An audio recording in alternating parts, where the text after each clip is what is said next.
And now we're lifting our gaze upward to the space, because the space economy is emerging as a surprising but powerful force in the fight against climate change.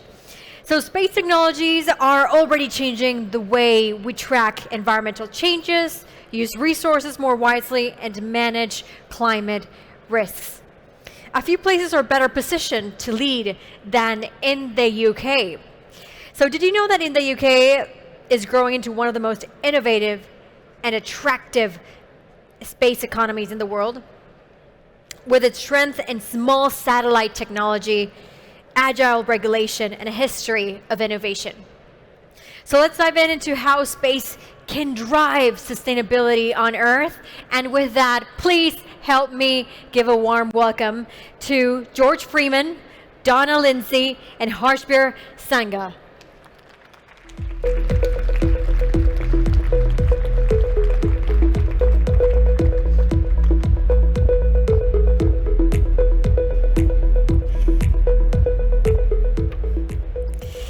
All right, now I want to start this conversation with Donna. She is a cartographer with deep expertise in spatial data, and you work closely with the UK Space Agency to make sure we're getting the most out of space data and innovation. So why is space so essential for achieving net zero, in a few words? Space is essential for achieving net zero because we provide that level of objectivity and consistencies that's lacking. We've heard a lot this week around the trust and authority of data to enable those decisions to be made, and that's what space data can do. Right, and you know, over 60% of environmental data can only be captured from space, and I'm curious, how much of that data are we not fully using? We're using a very, very small percentage of that data. We have over 1,000 satellites up there at the moment capturing Earth observation data. That's going to triple within 10 years. So I work for Space for Climate. We are an entity that brings together academia, government, and corporations to do exactly that, to help drive the best climate science we can deliver from space out into the end users, like people like banks, like people like insurers, like people like homeowners. And Harshbir, I want to jump to you. We're going to go back to how to optimize that data. But Harshbir, you lead the space capabilities at the UK Space Agency. And just yesterday, the UK launched the first mission of its kind to monitor forest health from space, with a special focus on the Amazon. So can you tell us about that mission and what makes it such a game changer for this climate crisis? Yeah, no, absolutely. I think first and foremost, before I talk about biomass, which was a mission that got launched yesterday, truly exciting day for the space sector, but the world as a whole. Just to say, what a privilege it to be here as part of this panel, along with my ex-boss, who was our Minister for Space and Science, who remains quite an advocate for space. And before I talk about biomass, just to kind of put that into context, so we as a UK Space Agency, we invest 70% of our funding into the European Space Agency, and that's really critical for missions like biomass to actually happen. And when George was the Minister for Space back in 2022, he actually got us the biggest amount of investment we ever made in the European Space Agency, about 2 billion euros. And as part of that, 400 million was invested in Earth observation programs. Again, obviously the biggest investment ever.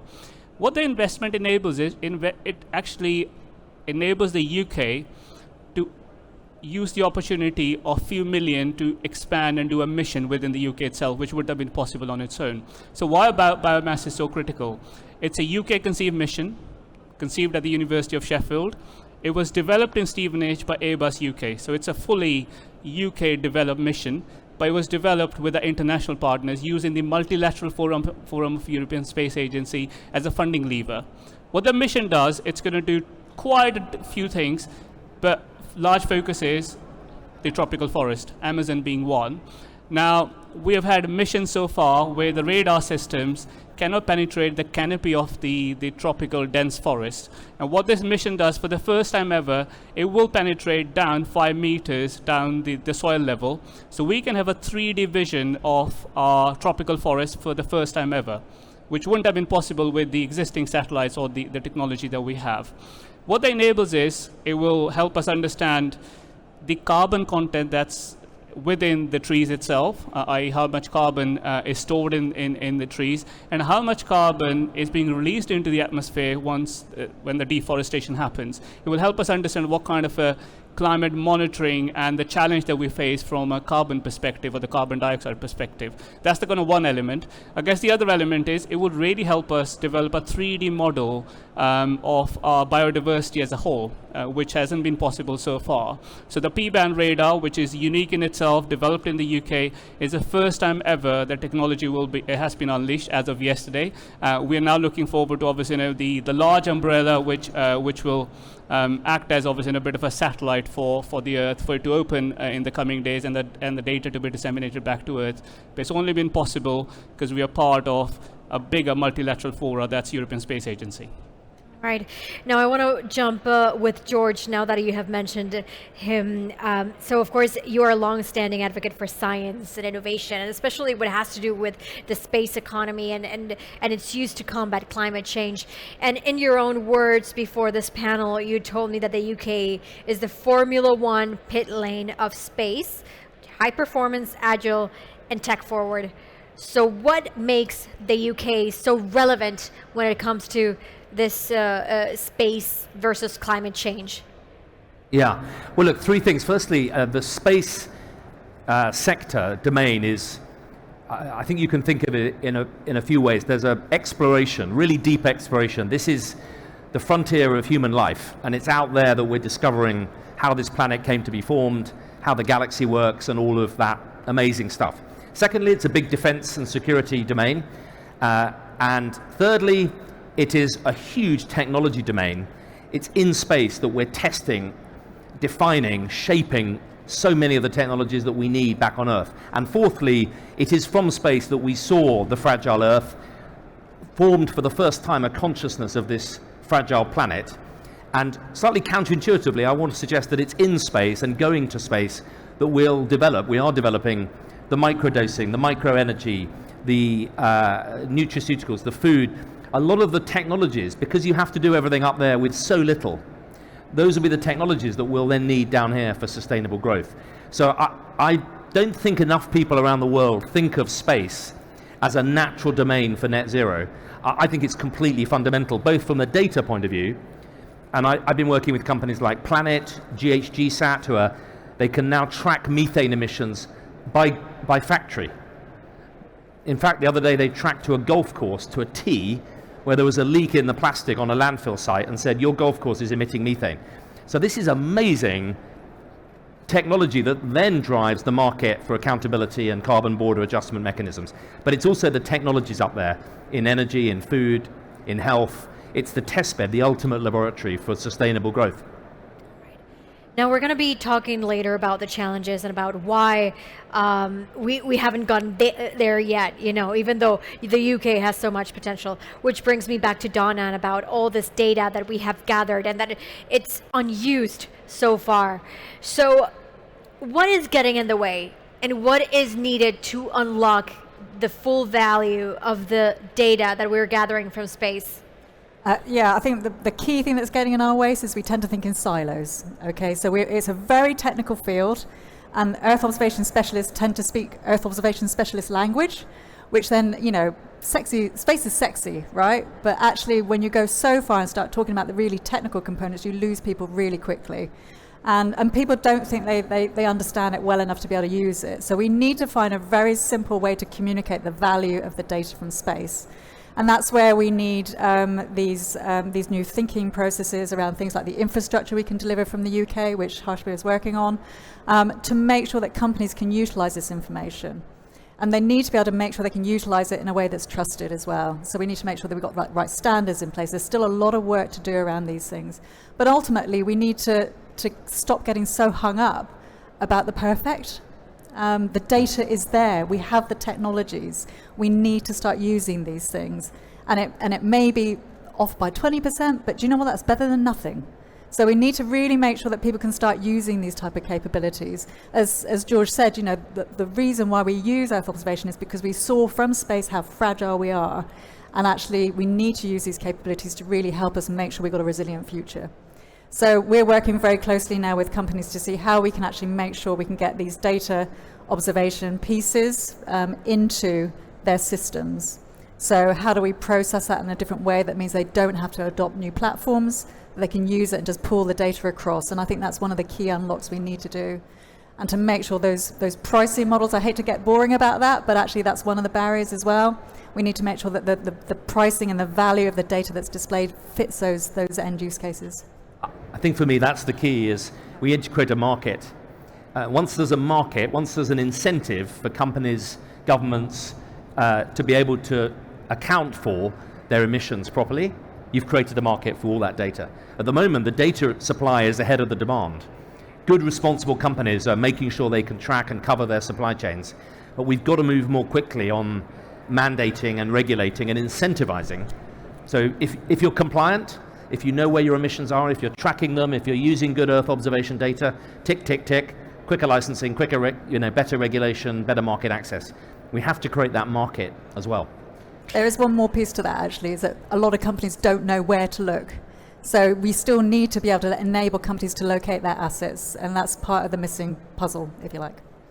Harsber, anything that you would like to add? Where are the challenges here, and what would be the exact solution or the strategy that you would use to unlock the full potential?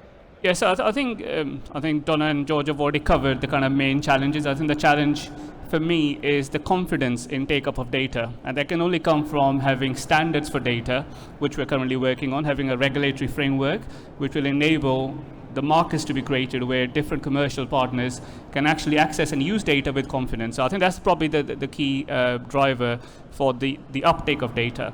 I guess the other side of the data is also the dissemination and accessibility of it. So one of the things we at the UK Space Agency are working on is creating what I call the midstream. So we all know upstream, the missions are developed, the applications happen, but generally where we are failing and the gap exists is the midstream, which is we don't have all-encompassing and all kind of, I guess in some ways, connected infrastructure for space in the UK. So we are really quite razor-focused on creating a capability so we can bring all the key data sets into one system, and then obviously you have a bit of a one front door to access data, whether you're academia or you're a business. I think that's one thing we need in the UK, and we're not the only ones across the globe. The others who do have access to some of the European infrastructure are also creating the sovereign capability. So we're trying to do exactly the same to enable the data to be utilized in the way that perhaps it isn't at the moment. Can I just give you an example, a really tangible example? So agriculture is responsible for 25% of global emissions. It's absolutely key if we're going to get to net zero. And in agri-tech, we've now developed amazing technologies. I was with an agronomy company the other day. The tractor cabs today have got telemetry, they've got satellite data. They can map by 6 meter squares in the field where they should be applying chemicals or not. They are able to look across a field at yields versus input, and within the field map where we should be setting aside and where we should be cultivating. Amazing technology. Hopeless policy framework. There is absolutely no incentive for farmers to use that data. So we've got a big mismatch between what technology can do and what the markets in which operators are operating are incentivized to do. And that's partly why I came back to Parliament, because we, as legislators, have got to create this market much more quickly.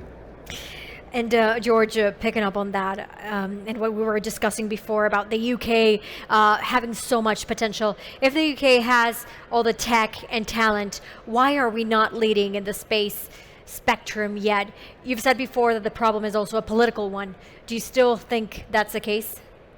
Yeah, so to be clear, we don't have all the tech. And I think, as with so many areas, the UK, we've got to think globally about where we really have a USP.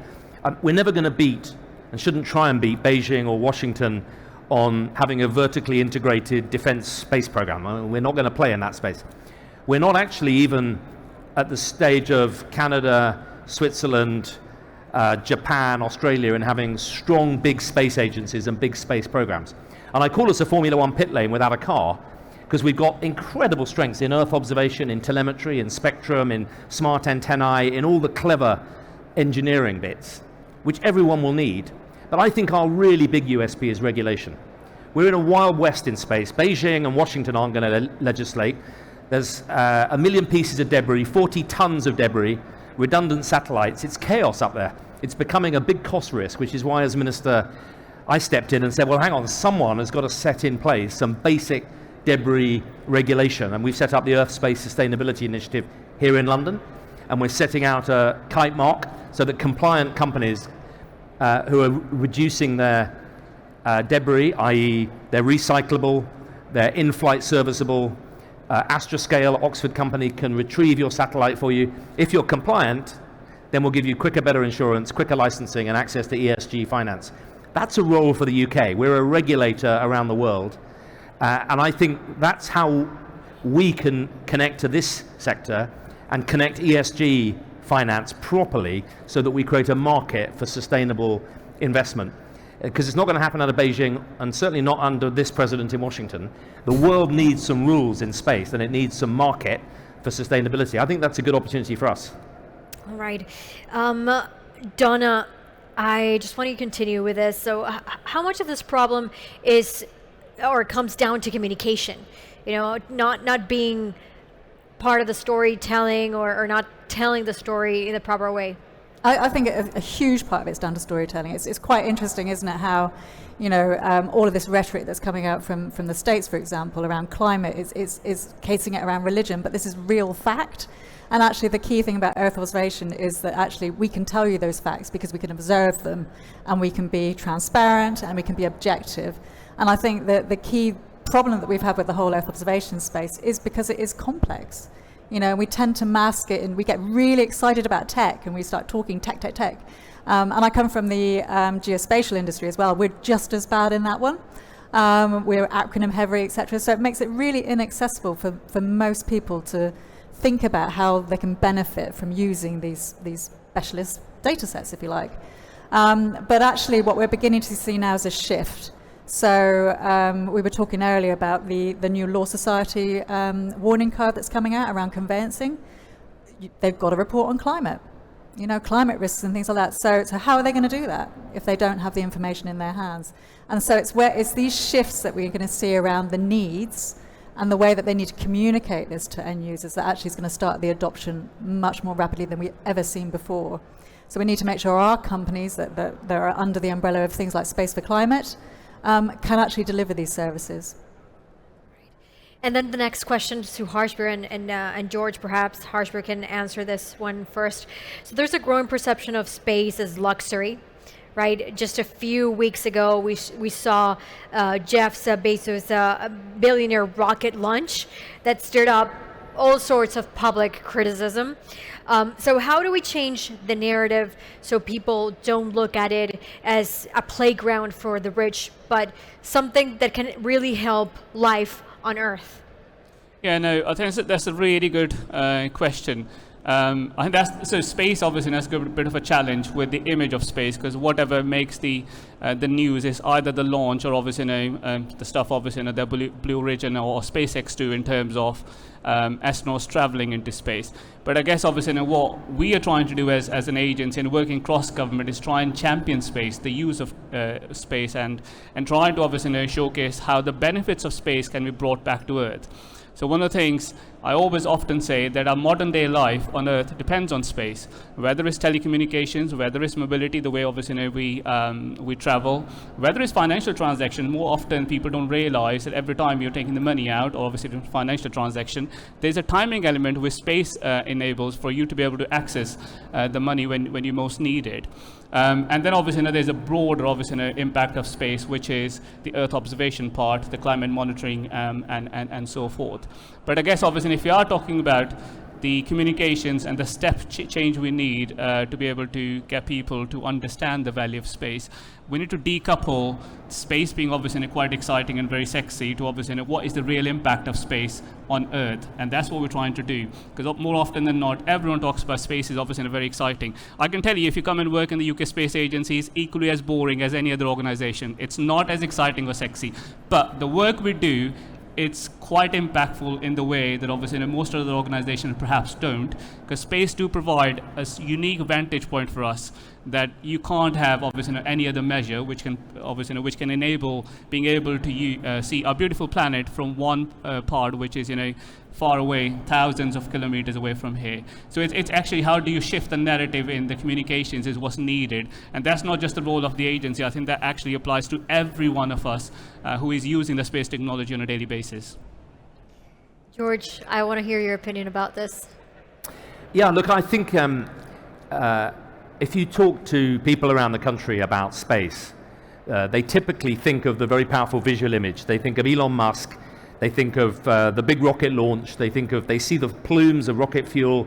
They assume it must be environmentally unsustainable, and it must be a playground for big military, big state, big tech, big money.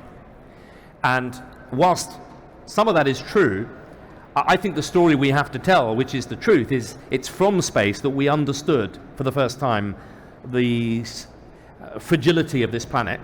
It's from space that we're understanding life and the systems of life, and why it is that the interplanetary structure is repeated in the very atomic structure of every cell. I'll just hold that thought for a minute.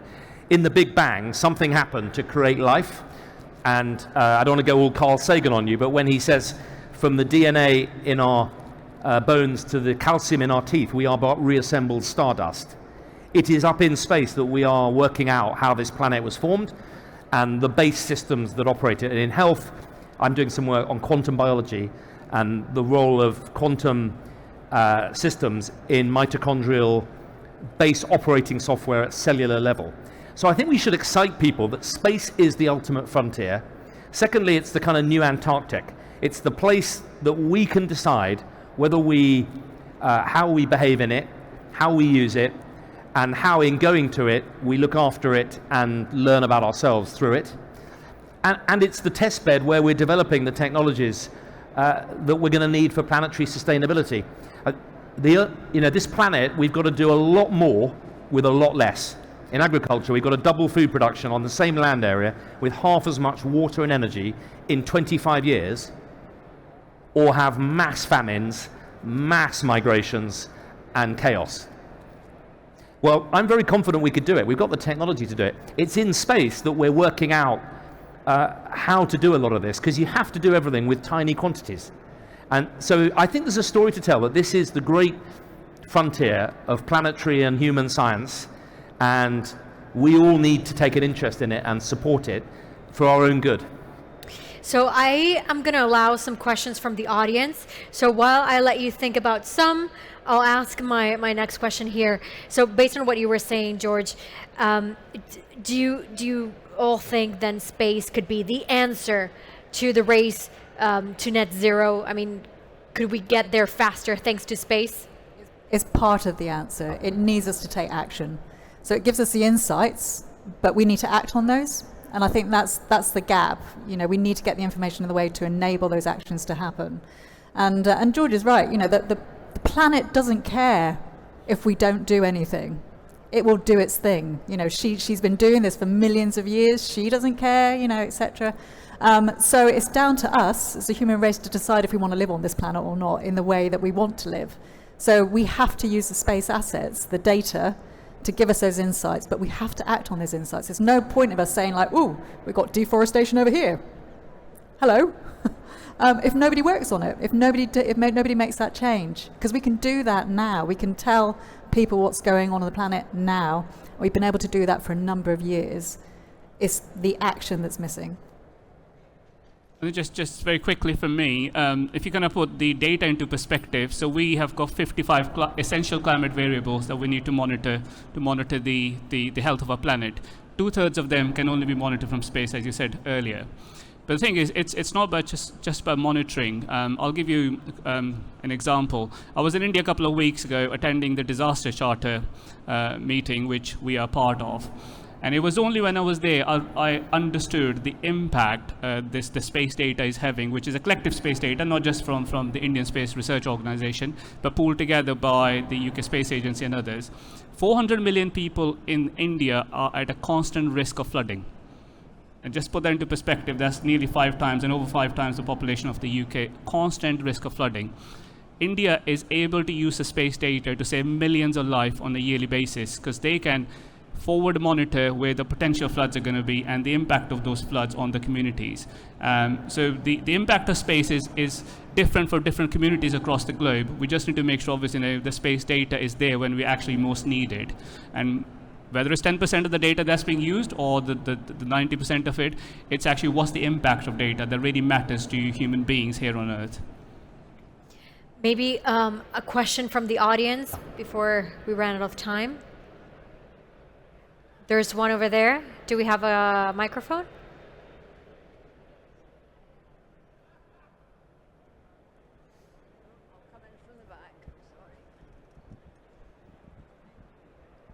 Hi, I'm Sarah from Canopy, and I have two questions. The first is about space debris. George, you hinted at a company that's recycling space debris. I was wondering if you could show or share any more interesting case studies of, I suppose, recycled debris being used and how it's being used. And I've lost my train of thought now, but that was the main question. I just wanted to know about insights into the reuse of space debris.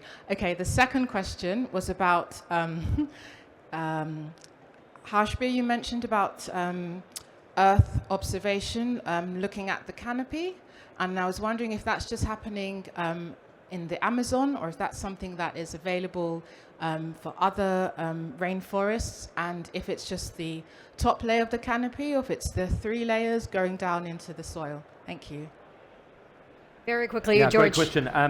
So look, I'll happily have a chat afterwards as well, but if you have a look at the Earth Space Sustainability Initiative, ESSI, that was the project that we set up here in the UK, and I was very strongly of the view that we can't just wait for the rest of the world.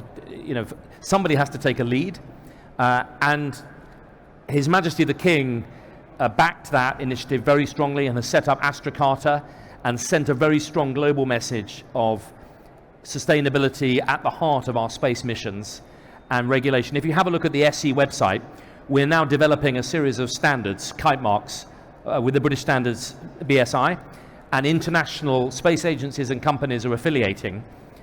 Basically, it's sort of ISO compliance. And then what we need to do is match those standards to incentives in the market. And on debris, it's a huge sector. Astroscale in Oxfordshire is the company that, it's a bit James Bond, but they are basically the AA of space. They will go and find your satellite, pick it, take it in, recharge the batteries, clean it, re-software it, give it another lease of life. And when your satellite has died, they will go and pick it up and bring it back. And that creates a whole secondary market of recycling. So there's a whole raft of companies. This is a good example where regulation creates industries, creates markets. We hear a lot about deregulation. I really believe in the power of good agile regulation to create sustainable markets. And that's a good example, I think. And just kind of adding to it before I respond to the canopy question, we talk about obviously the UK space economy being innovative. I think in-orbit service and manufacturing, where companies like Astroscale come into play, that's where UK is quite unique. That's a USP. We are a step ahead of the rest of the world in understanding obviously what actually could be our role in the space sector as a whole. So UK obviously is, I guess obviously, if I say a step ahead, it's actually heading into the direction where there's a vacuum and an opportunity. And in-orbit servicing and manufacturing is a really good opportunity. In terms of the canopy, a two-part question. So yes, it will go down all the way to the soil level, but equally obviously it can go below the soil level by 5 meters, so it can actually give us a 3D visualization of the tropical rainforest as such. Now we've got about 5 trillion trees across the whole globe. So over the 18 months, that's the first challenge for the mission itself.